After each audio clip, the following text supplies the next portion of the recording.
There are other different types of dementia, and depending upon where the difficulties lie, that in the illness determines the course of treatment. You can. All you have to do is want to do it. Yes. Want to be it. Can you set your mind to it? And this is who you are, and The grown men. We have the youth that we need to mentor, and we need to inspire, and we need to motivate. But I know, as a recent conversation between you and I, that you're also in the business of motivating grown men. Through that, I'm supposed to see God in it at every turn. So, me going to the Sea of Galilee was to remind me of that, to refresh myself of that. It is all under control, that He does have it. It's just as clear as that fresh water that I saw.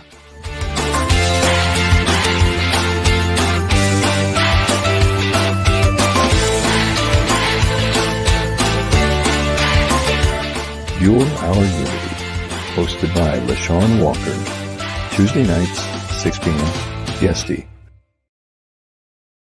Welcome, everyone, to Your Our Unity, a show that wishes to spread a spirit of peace and love in the world, one conversation at a time. We want to encourage you to get involved with a cause, a focus, maybe even an organization or a belief that is so important to you and the future of your children and the next generation. How about you become part of the conversation, contribute in some form or fashion to the change that you're expecting so that your children can have a better future. I am your host, LaShawn Walker. I'd like to welcome you in. Please like, share, and follow. Let everyone know that we're on right now. I hope you guys had a wonderful week. It's kind of chilly outside. I feel fall just fast approaching. I kind of like it. I'm going to be honest with you. I don't particularly care for the heat too much, so I kind of am enjoying the nice breeze outside. Not too cold and not too hot. So I hope that you guys have been out there enjoying it as well. You know, last week I've been sharing with you for the last couple of weeks of September, I've been so busy planning so many events and galas, and I just had one that I was part of this past Saturday. So before we go any further into the conversation, I want to share this week's Unity in the Community.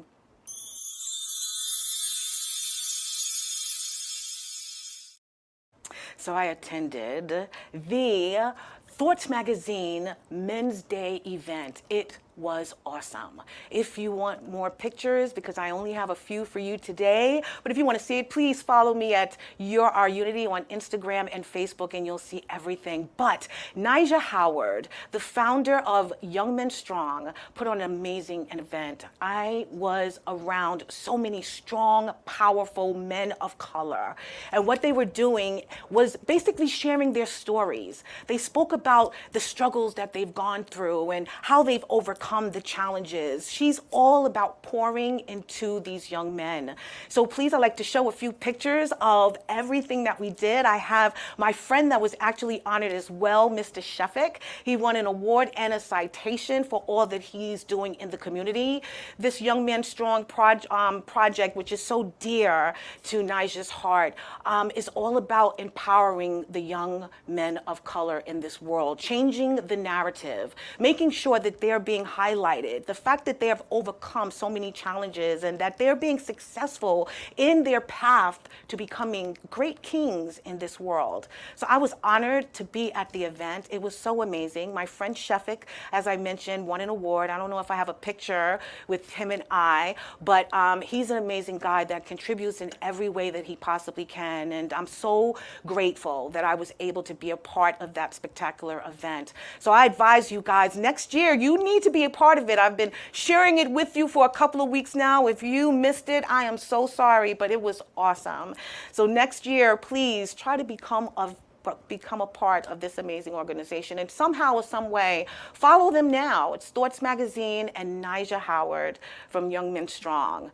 And you know, this weekend, Saturday the 23rd, I am hosting the Defining You Life Fitness Center Season of Soul. We're going to have some speakers, some amazing speakers who've also been friends and guests of the Your Unity show, who are going to teach us how to stay lit through the darkness. us. The fall season is coming, and we need to maintain our self-care and self-love and that fire and that passion for fulfilling our dreams and our goals for the remainder of the year. So we're going to have some shopping, we're going to have some food. So I hope that you guys are able to attend. It's going to be spectacular. It starts at 3. Again, it is the Season of Soul Symposium. The information is there. So, I'm all about, the change and what we need to progress as a people. And Nyjah Howard proved that she is also part of that trajectory of trying to make sure that we're living in a better place of fulfilled humanity among our brothers and sisters of all colors, all races, all cultures, and all economic backgrounds. So we're going to speak to someone else today who is also about that change, about progressing our people, for mankind, for humanity, the moral love that we should have within ourselves to make sure that everyone in this world is well cared for, and make sure that everyone in this world is living exactly how God created us to be, equal and happy and fulfilled, kindness in everyone's heart.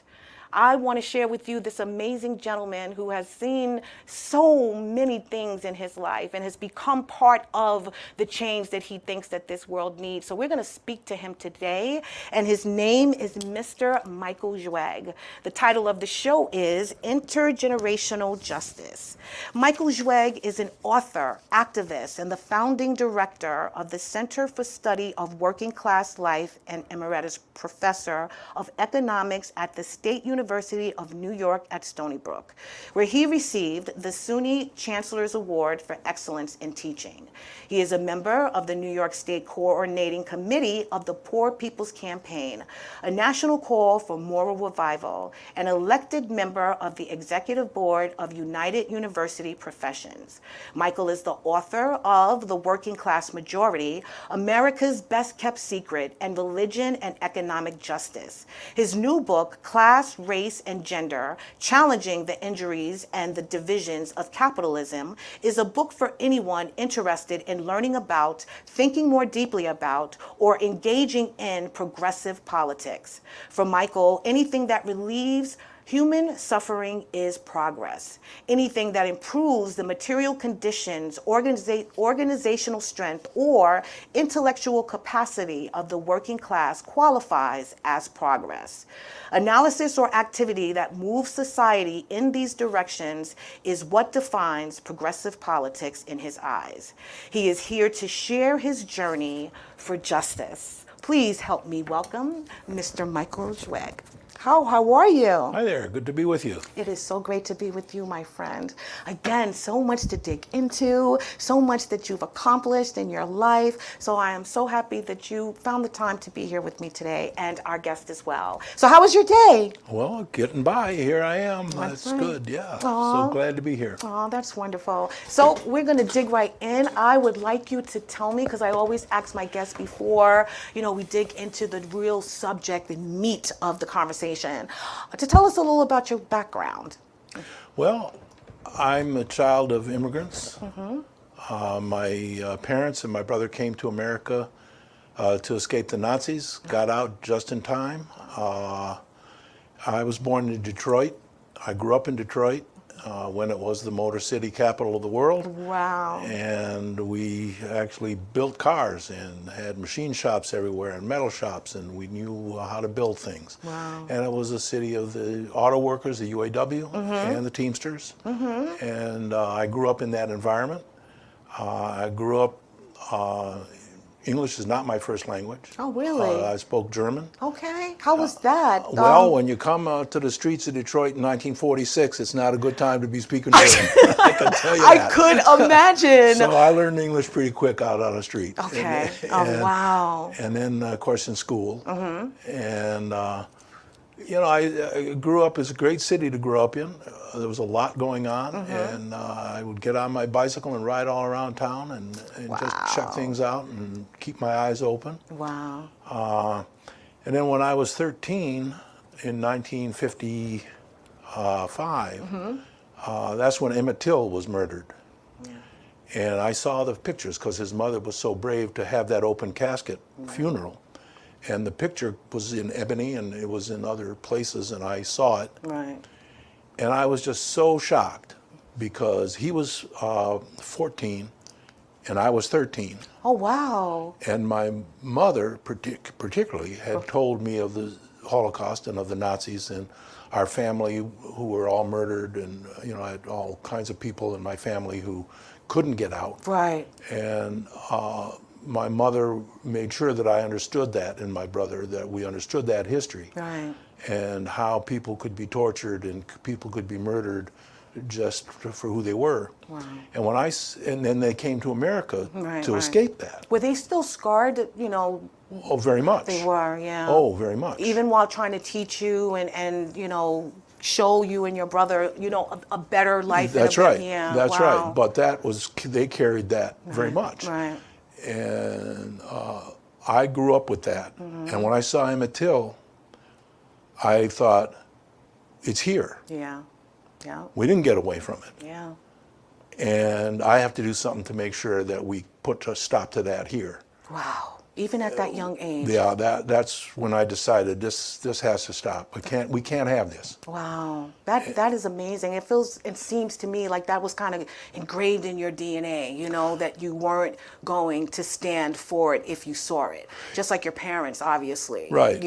Well, after the World War II was over, Right. And you could get gasoline, it was possible to travel. Right. And so my dad would clock out, and he'd have 2 weeks before he'd have to clock back in.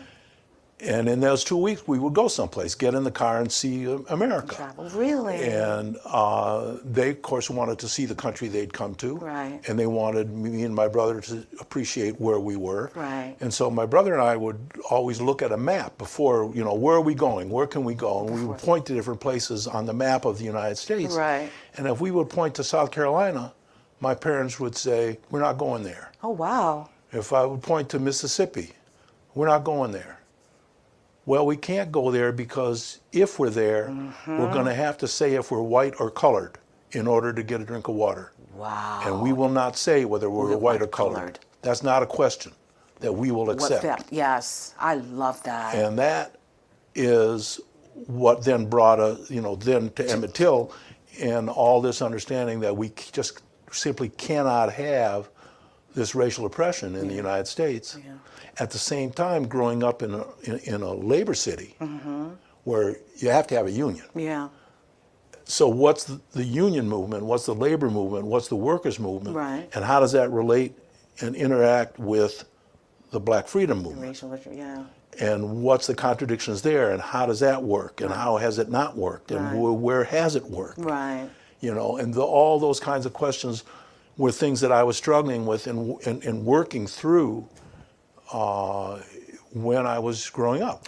So, I know you mentioned, obviously you saw Emmett Till and that struck a chord within you that, you weren't going to stand for that happening and you wanted to do whatever you needed to do to ensure that it didn't happen again. Right. But were you still living, and I know it was further south, but weren't you still living in that sort of environment of? Well, I was living in Detroit. Yeah, but Detroit, it is a northern city. Right. But it was a city in which there were all these auto plants that had a labor force that would come from the South, black and white. Okay. So in public school, I learned the Star Spangled Banner, of course. Right. But I also learned Dixie. Wow. You had to sing Dixie. Okay. I learned that it was a battle of Manassas Junction, Okay. or it's the Battle of Bull Run, Right. depending on if you're a Reb or you're a Yank. Okay. Those things, and we learned that. Right. And we learned that, in a sense, out of respect for the Confederacy,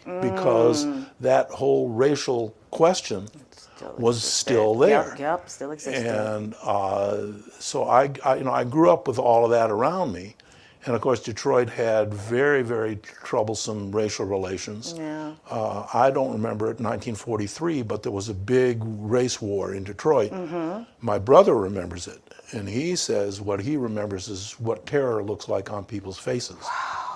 Oh my goodness. And that's Detroit. Yeah, no, absolutely. So, I grew up in that environment with a lot of racism around me Yeah. and a lot of anti-racism around me. A lot of white people who were dedicated, particularly in the UAW and in the labor movement, to putting a stop to that. That's what I was going to ask you. So, did you go to? Was your school segregated? No, Were you, it was an okay, integrated school. Great, good. It was an integrated So you school. did have friends who were. I had friends who other were black national- and white. All yeah. Excellent. I love yeah, that. yeah. Okay, so you understood.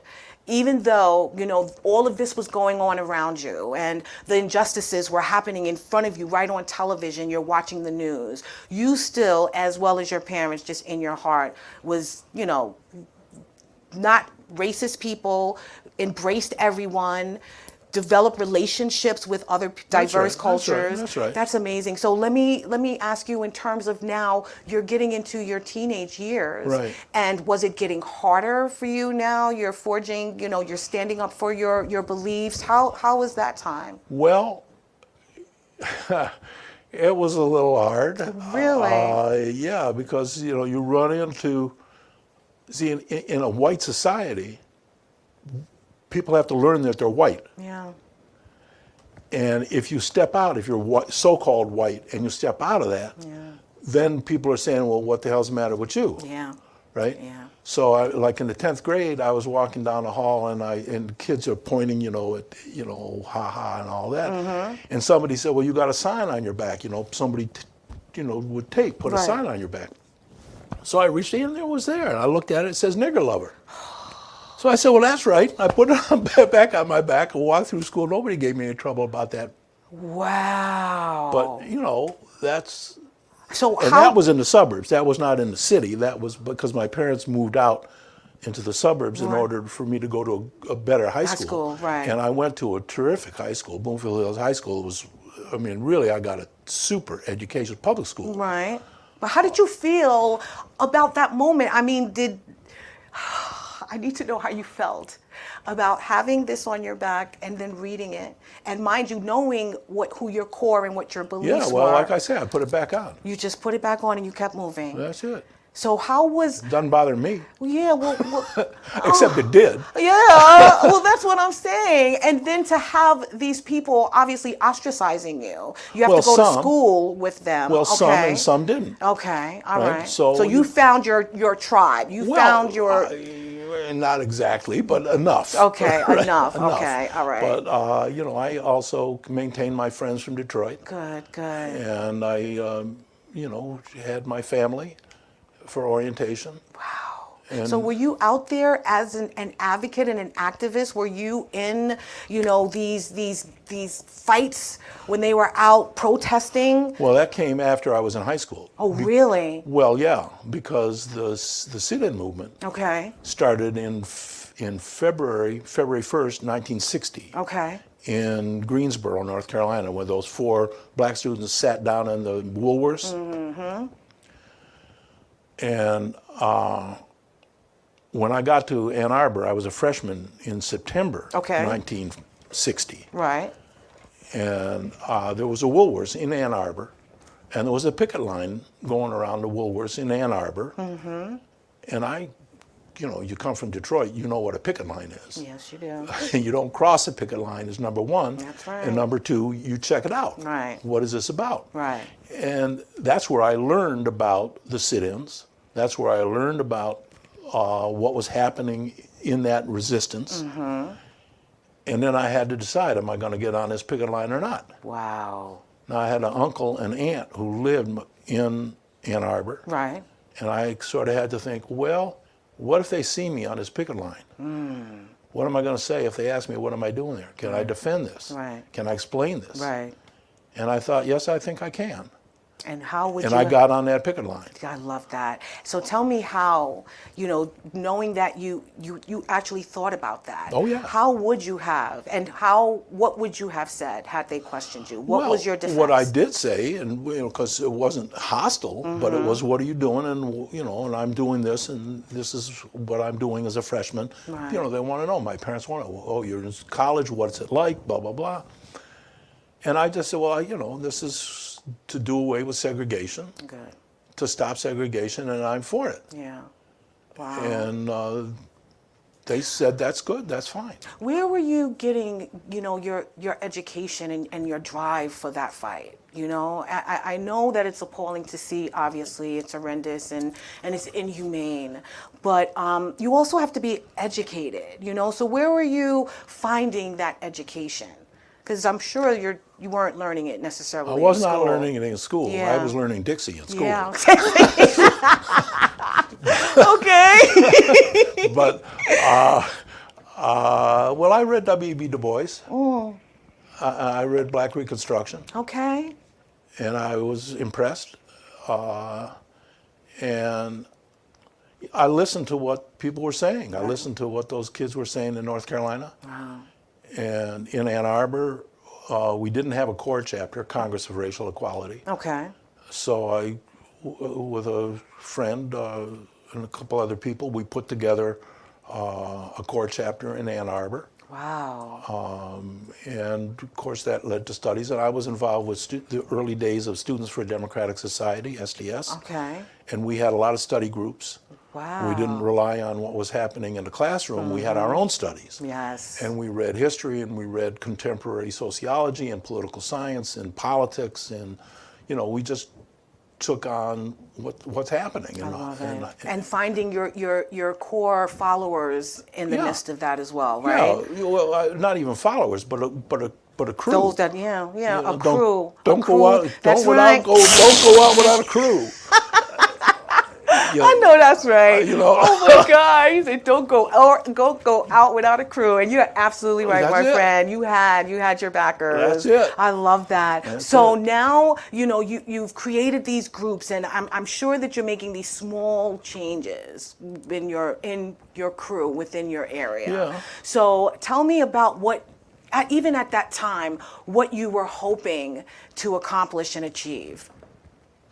Well, that changed over time, of course, as I grew and learned more. Yes. When I was, I guess, a junior, I had a couple of friends who, together we thought, well, we're going to get PhDs. We were undergraduates, but we're going to get PhDs. And why don't we do it this way? Why don't we have one guy was in philosophy, another guy was in political science, and I was going to do economics. Okay. So we were going to pick some problem like world peace or racism, and we were going to do dissertations in our disciplines on that question. Right. So then we would all understand the depths of the knowledge And that you how could get they are and put it all together, and we could solve the problem. Right. Well, it's not so simple to solve the problem with 3 different dissertations, and that all fell apart. At least you attempted, I though. tried, we were thinking about it. You did. We were you thinking did. about it. And then I got involved with a faculty member in Ann Arbor, Kenneth Boulding, who had a center for conflict resolution and building peace. He was a Quaker, very, very active and dedicated Quaker. And he and his wife, Elise Boulding, had this Center for Conflict Resolution in Ann Arbor. And he got me interested in the idea of a world university because the Peace Corps, right? I was in Ann Arbor when President Kennedy, then just a candidate, came and announced his plan for a Peace Corps. Okay. And that was pretty exciting. Let's have a Peace Corps. And gradually, as I understood more about the U.S. role in the world, and what I came to understand is imperialism and colonialism and all that, which I didn't understand or know those terms At then. the time, right. I thought, well, why do we have a Peace Corps that's just the U.S.? Why don't we have candidates or Peace Corps people from all over the world trained not just in the United States by an American university, but by a world university that has faculty from all over the world, students from all over the world, and then those students who are trained from all over the world go out all over the world, right? Exactly. To build democracy and unity and peace. Exactly. Yes. So I wrote this book called The Idea of a World University. Oh, wow. I went to Europe and I did research in the UN archives in Paris and Geneva, and I wrote this book between my junior and senior year. Right. And it got published. Harold It was the president of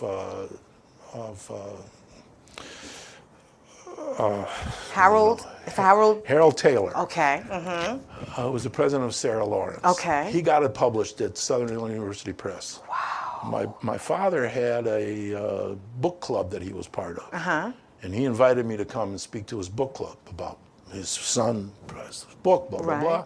Well, between 1964, when I wrote that book, and 1967, when it came out, my understanding expanded a bit. Did it? Because there was all this war in Vietnam, Very and then we true. had to deal with that. Yeah, okay. What is the U.S. doing there? And we really studied and read all about the history of colonialism and the French, and then the Japanese, and then the French again, and then the Americans, and what that whole story was. Right. And I came to the conclusion that a world university really was a very naive thought. And why? I mean, I know the changes in the evolution of situations and problems in the world, but why did you still not think, even at that time, a world university? Well, would because be, what's a world university going to do to stop U.S. imperialism in Vietnam? come together to Ho Chi figure Minh out. is going to stop the U.S. in Vietnam. Okay. General Giap is going to stop U.S. I imperialism. know, but that's what the I'm saying. Vietnamese World people. University is to train, to educate these Okay, different. well, we'll stick around for that. Okay. Okay, I'm just thinking on the broader, but I get what you're saying. But meanwhile, yeah. let's get down to what's actually going on. What's and happening, what yeah. what does it really take? Right. And in that way, I I learned. You ask, what was I thinking about, and how Right. was I developing in that period? And that was a very profound thing. And when I came to that book club, I basically denounced my own book. Wow. And my father was not happy. I didn't denounce Stop it. the presses! I said, this was what I was thinking then, and it's a Yeah. good idea. But Right. actually, when you really come down to think about it, Right. that isn't going to really do the trick. Right. So it's not like I denounced the book, but I tried to Yeah, explain it just- the development of my thinking. That's what I was going to say. That you really have to understand the economic and social system that we have here, and whatever you might think about it as an individual, or however much you might train one person or 5 people, if you don't have organized opposition that's deep and profound and widespread, Right. you're not going to defeat this monster. Yes, that is. And that is what I was coming to understand in the civil rights movement, Right. in the Black freedom movement, and also in the peace movement. Right. And how did those things hanging around in all of this too, and playing its role. Right. So those were the kind of threads that were informing my development. Well, that was my question too, because obviously you're growing and you're getting older, and in each, kind of level of your growth, you're seeing different things, and that's what's also expanding your mind Right. and the foundation of your beliefs. Right. So let me ask you. I mean, knowing that you were fighting for the equality, racial injustice, and now you're thinking about it on a more worldly level, Right. and how it impacts us here, as Americans. Did you still find that there was an answer? You know what I mean? Like just one answer, or No. you were constant? Always thinking, and understanding that we're dealing with, the capitalist system is an economic and social system which it just permeates everything in society.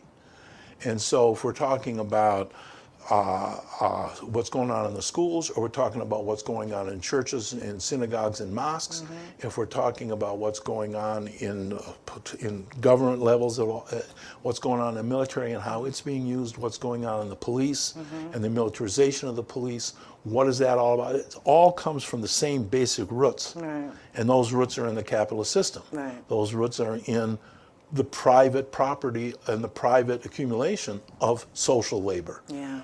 It's the whole working class that makes things. Right. It's the capitalists that take it and then give back to the workers some little bit that they need Yes, to keep to going. survive. Yeah. And then that's the fight. Right. What is the living standard? What's due to working people Right.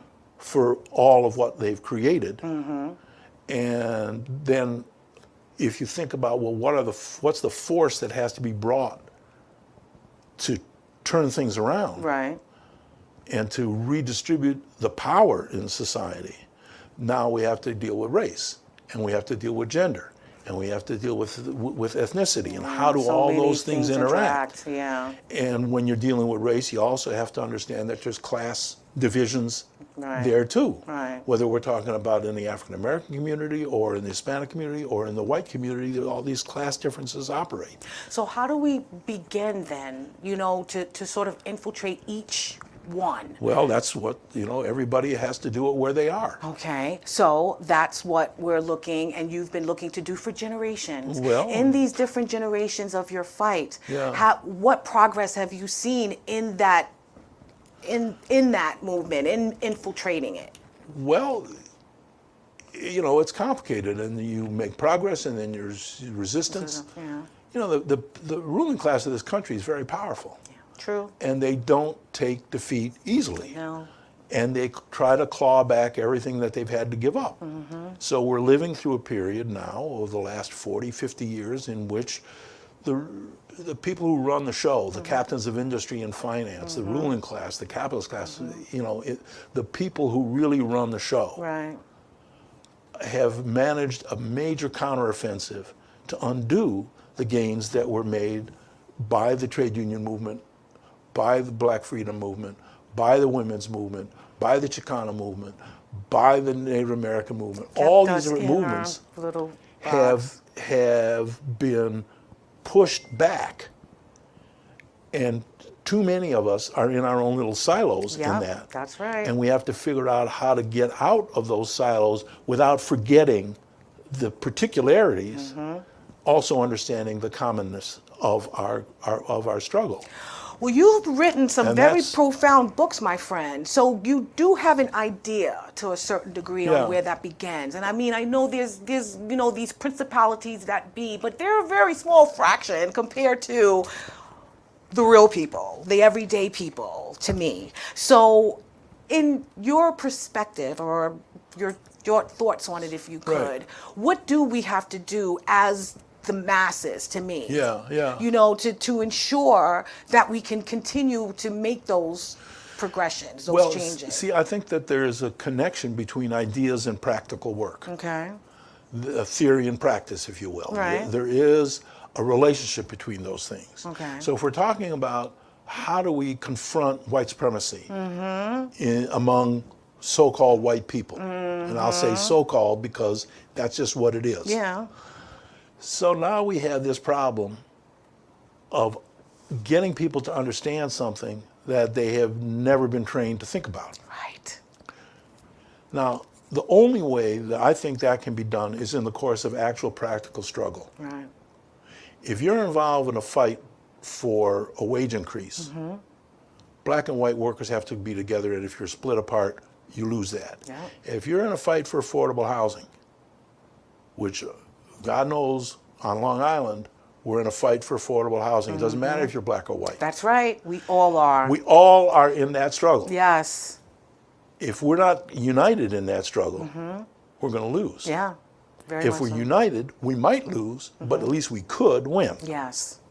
So now, if you're in a white community that's dealing and everybody's saying, how can I get my kids out of the basement? The answer is have an affordable housing program that unites white and black and Hispanic and Thank everybody you. else. Yeah. And for people who can't do that, white people who don't want to do it, black people who don't trust white people and don't want to be in the same room with any white guy. Right. And that's going on too. Right. So we need to figure out how we get those people in a room for a common struggle. Right. Because you're not going to get them in a room just because it's a good idea to be in that room. Thank you. And that's the question and the problem as well. If it doesn't affect me personally, or if I don't like the next guy, even though it bothers me, I'm not going to get involved. What is the language that we have to use, or how, deep and low do we have to go in order to make it a priority for everyone? And no matter what your color, your background, the neighborhood that you live in, we all are concerned about the same things. How do you change the language? Well, that's what we have to find out how to do. That's what you're working on? That's what we're working on. All right. And that's the task. Yeah. And that's the task if we're talking about the labor movement. It's the task if we're talking about environmental movements. It's the task in every movement, in the Black Freedom Movement too. Right. Where there are class divisions in all of those environments and all of those sort of aspects of life. Right. And the key thing to me is to understand the underlying source of all of this degradation is the drive for profit. Yeah. The drive for private profit built on the labor of working people of all colors Right. and all nationalities. Right. Right. And that class distinction is something that I think is what needs to be brought to the fore without losing the racial and gender realities Right. that there continues to be racial oppression in this country. There continues to be gender oppression. Systematic, yes. So that's the next question, considering that it still exists and it's existed for so long, but I feel like the fight is louder, but yet it's falling on deaf ears. What is that going to take? I mean, I know we have, new generations of kids that are taking up, this mantle and that are speaking their mind and that are using the tools in front of them and even, the information and education that people like you have given them. But what is it going to take outside of, that noise that we're just spreading or shouting? Well, I don't know. You don't know. You never know. You never know. All you have to do is just keep at it Yeah. and keep building those movements. Right. And to me, again, the key is that relationship between theory and practice, Right. between study and actually doing things. Right. And that's why I wrote this book, this Class, Race, and Gender, Yes.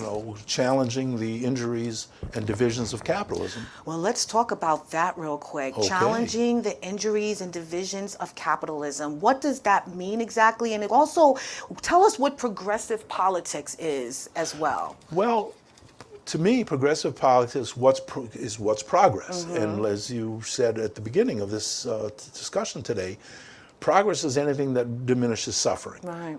Progress is anything that improves the material circumstances, the intellectual circumstances, and the organizational capacity of working people. Right. That's all progress. Anything that interferes with that is regression. Yes. And so when I say challenging the injuries and divisions of capitalism, the injuries are everywhere. Very much so. Right, in everybody's lives who work and who are trying to get by. And the divisions are there too, racial divisions, divisions of gender. Even if we're in the same fight, we still have a division. Still have those divisions. Yeah. And we have to learn how to come together Right. without saying, well, we're all the same. Right. Because we're not all the same. No. And to respect those differences, to respect the requirements of these different movements, at the same time as understanding their common core. That's what we have to do. Wow. And this book is designed to give people an orientation of how to think about that concretely. What are the material realities of capitalist society Right. that lead to these things? Right. All of them. Right. And so we can see whether we're in the environmental movement or working, like this environmental march that just happened yesterday, I guess, Yes, or 2 yes, days yes. ago. That was wonderful that I was at. Oh, nice. Oh, yeah. It's a great. place to be. Sorry, I missed it. In the street. Oh my God! Yeah, no, Oh, it get is. in That the was amazing. I'm sure. Tell us a little about that. Well, it was thousands and thousands of people, Wow. all different kind of people. So many people with handmade signs. It was a real people's thing. It wasn't just fabricated, some thing that somebody printed up a whole bunch of signs and gave Right. them out to people. This was people really there, Right. and it was quite an impressive and a wonderful place to be. That's wonderful. People from all parts of the Northeast who were here in New York, in New York City, and the energy was very good. Wow. People singing and people banging on drums and people, carrying And on. everyone was peaceful. Everybody was peaceful. I love Everybody that. was happy and joyous to be there with everybody else. That's wonderful. And that's the context in which we learn from each other. Yeah. And in which we can be together. And if you're not in the street, or if you're not in a picket line, or if you're not engaged, you miss out on all that. And then everything becomes just as an idea. Yeah. And ideas are not strong enough to defeat other ideas outside of the practical work of building a life. So you agree that it is important for us to get involved in something, some Definitely. issue, Definitely. some topic, some cause, as I mentioned in the beginning of the show, that's important to you as well as your children and the next generation. Absolutely. So you've been in that fight, and do you have children? I do. You do. So you've been, obviously, your parents teaching you, now you're teaching your children, and Yep. your children teaching your grandchildren type Let's of thing. hope. So in these lessons that you're passing on, and the knowledge that you're giving them, Right. are you continuing to have that hope? Because it's going to get to the point where everyone has to see, because you're part of the Poor People's Campaign as That's well, right. that I really feel that it's a moral Well, thing. You know? It's the Poor People's Campaign, a national call for moral revival. Yes, revival, exactly. And that's where I feel like the That's foundation. Right. And in that book, that Class, Race, and Gender book, there's a whole bunch of material about liberation theology, about ethics and norms that govern behavior. And it turns out that ethics and norms are not forever. They have a class stamp.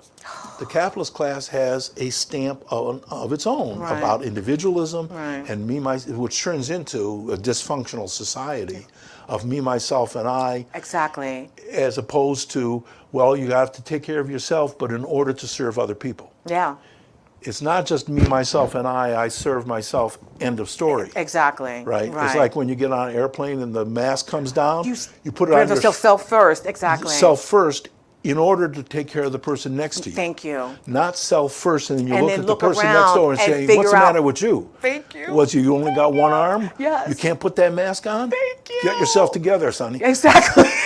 No, that's not the idea. And you know what's amazing to me, and it's so funny, and I mentioned that earlier too, like if it doesn't affect you, if it's not needed of you, from you, you're not worried about it. But in those situations, like when I find, when we have these unfortunate storms and, these beautiful homes are destroyed and, their millions of dollars is now taken away from them. But if it happens in like the minority areas, or if it happens in, underserved neighborhoods, it doesn't bother them.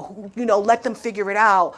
Right. They'll get the help that they need. Right. But when it happens to the upper class, then it's, where is the people to help us? Why aren't That's why right. aren't these That's people right. here? So I want to understand in that, how do we make everyone realize that it really is a moral thing, no matter how much money you have in your pocket. You might need that same need one day. Well, along those lines, in Roman Catholic theology, when it came out of the Vatican Council II in the 1960s, Right. there was this idea of the preferential option for the poor, Right. that the church should dedicate itself to serving the poor. And it was formulated as a preferential option. We opt to prefer the poor. We don't have to, but we that's an prefer. option, Okay. right? Now, for the poor, there's no option. Right. They have no option. We're poor. And we're going to fight for ourselves. Yes. So this idea of among the more privileged, there is this idea of noblesse oblige, or it's an option, and okay, we'll look after into you. it. Yeah. But that's not good enough. As the labor song goes, we want no condescending saviors. It's up to the people themselves. Yeah. And to take the narration and change it by changing the narrator. Right. And Right. getting the voice of the people themselves up forward. Yes. Instead of having some NGO come in and talk, or some church leader come in and talk. Right. From their option for the poor. And their agenda for, That's right. Yeah. Now let's get the people themselves engaged. Right. And that's what the Poor People's Campaign tries to do. Right. That's what the labor movement does. Right. That's what a lot of the Black freedom movement does. Right. It's down in the trenches with the people. Right. Right. And if you're not there, you're not there. Yeah. Well, obviously, you're letting me know that now. I might have to follow you with the people, my friend. Well, come on along. I'm so serious. So is there any one particular cause that's really near and dear to your heart, or you feel is the most important that will kind of help the other issues, social, Yeah. economic, cultural, kind of Yeah, well, I don't want to progress? say that there's one that's more important than the other, but I do believe, and I come out of the labor movement Okay. myself, what I do believe is that at the core of this problem, whether it's environment, race, standard of living, whatever it is capitalism. Yeah, yeah. Is this class of people who are running the society for most people into the ground and for themselves into the stratosphere, right? Yeah. That's what we're living with. That's what we see. Yeah. And it's a conscious, deliberate strategy on their part. And they know what they're doing and they're good at it. Yeah. So we have to be good at it too, to come after them. Now, to me, the central force that comes after capital is labor. Yes. If you don't have the labor, You're what not have you going to got? make any money. Yeah, no profit, no money, no Now, capital. the thing is that among other things, that what we have to understand about labor is there is no such thing as the white working class. There are white people in In the working class. But too often, when we talk about the working class in this country, we think of it, or in the media, the pundits will think of it as white people. But if there's a black worker, it's not a worker, he's a black person. That's interesting. If it's a woman It's a who's woman. working, Yeah. that's a woman, not a worker. Right, right. Right? If it's a white man who's a worker, that's a worker. Right? Now, we got to come past that, Right.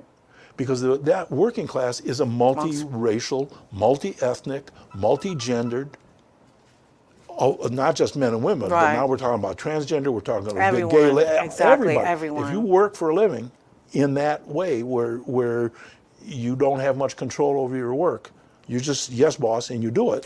Well, do they sort of break it up in that kind of category because of maybe the income level or the... Yeah, no, see, class is not a question No, of it's income, not? it's a question Okay. of power. Oh, okay, okay. Class is a question of power. Right.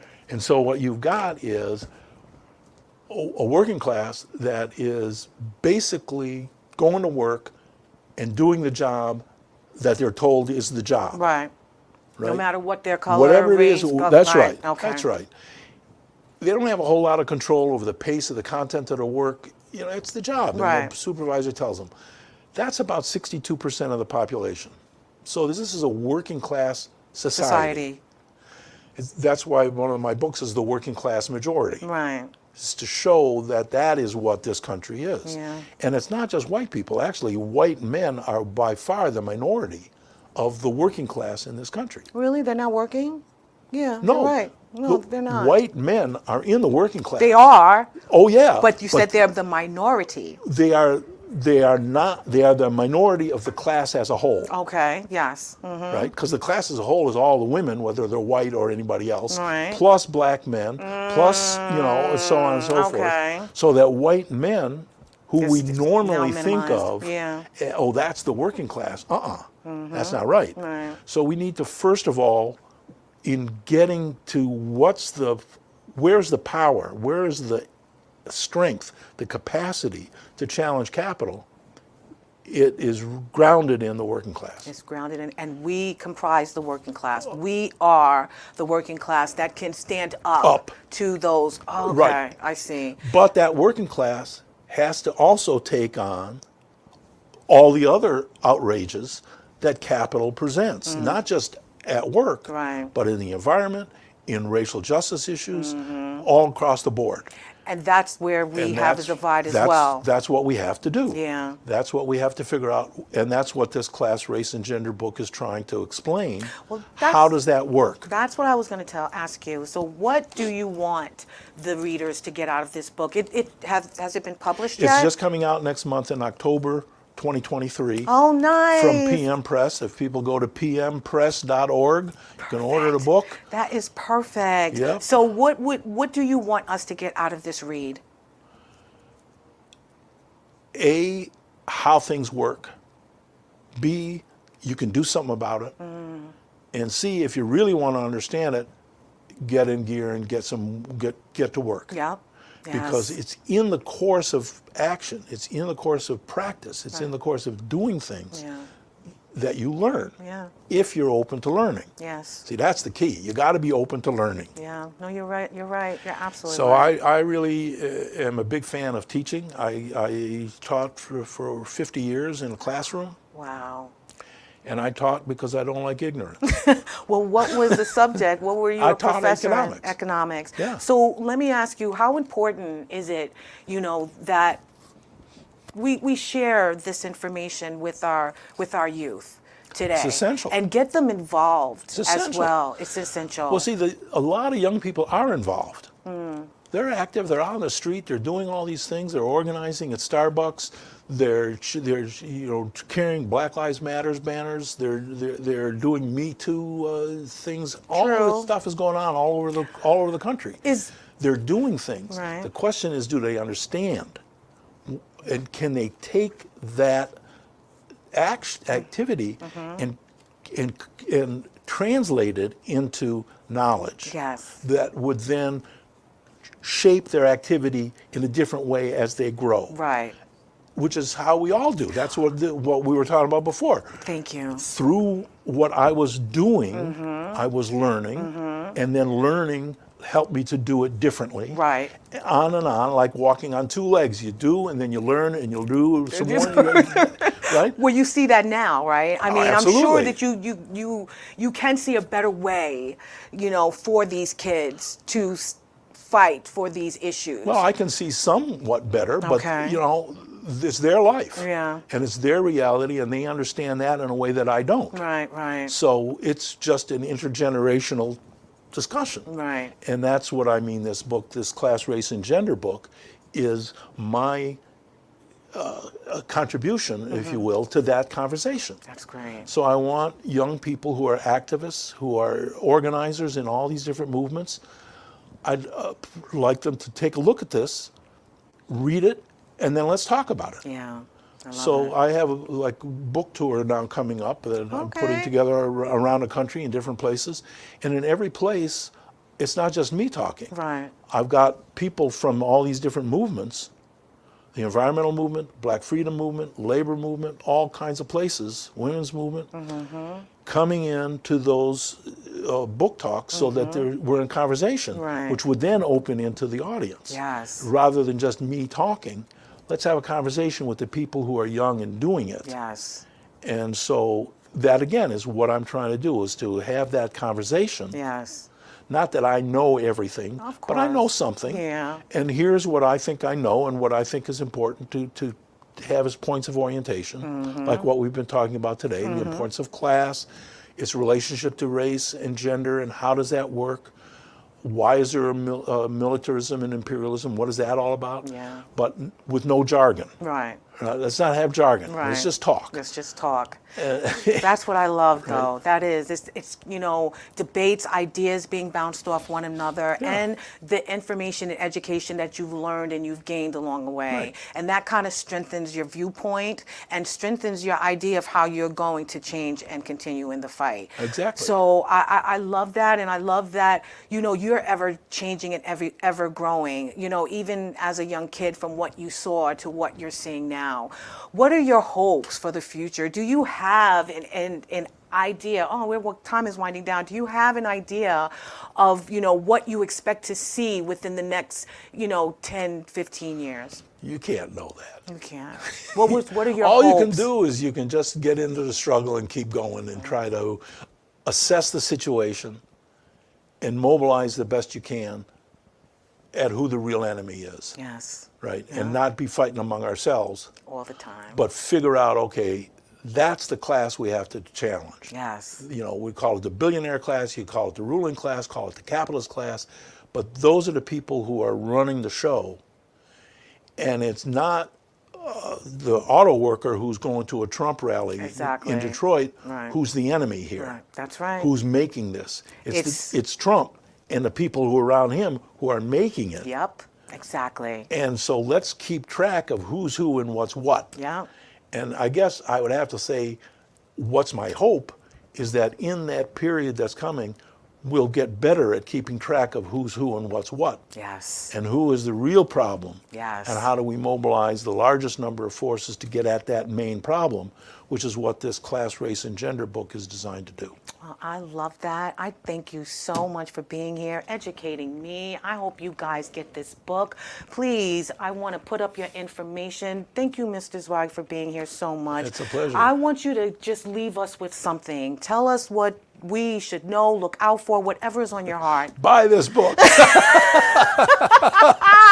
I love it. That's right. It's going to help a lot of people. And I'm hoping, no, seriously, that we all become part of, what that book is hoping to engage us. Yeah. Just wanting more, expecting more, not only from the system, but from ourselves as well. You know what I mean? It's up to us. Exactly. It's up to us. Thank you so much. Well, thank you for having me. This has been a great little conversation. I very much appreciate it. Thank you. I would like to get real quick to the Dare to Be You. And the Dare to Be You is, justice begins with our awareness of the present moment and shows up in the love we bring to our interactions with others and our responses to the social challenges of our time. And that's basically what you spoke to That's today. what we're talking about. That's exactly what we're talking about. This man wants you to become part of the change. Get out there in the street. Get there. That's what Mr. Zweig said. Get out there, become part of something, whatever it is that is close to your heart that you know is going to affect your family, your children, the next generation. Become part of it. Join the conversation. Be not a spectator, but a contributor to the change that you're seeking in this world, because it's been going on for a long time that we need it. And sometime soon, I'm hoping our children or our children's children will be able to benefit from all the hard work that we've put in and all the hard work that we've been thinking about for so many years. Yeah, well, it's action and learning. That's right. Study and do. That's right. Study and do. So I'd like to thank you guys for tuning in to another episode of Your Unity. I'd like to thank you, Mr. Zweig, for being here. It's been a great pleasure. Thank I you. want you all to tune in next week to another episode. And remember that peace and love is in the palm of our hands. So let's go out there and be some love, give some love, support some love. I will see you next week. Remember, I love you, and you have a good night. Say good night, Mr. Zweig. See you later.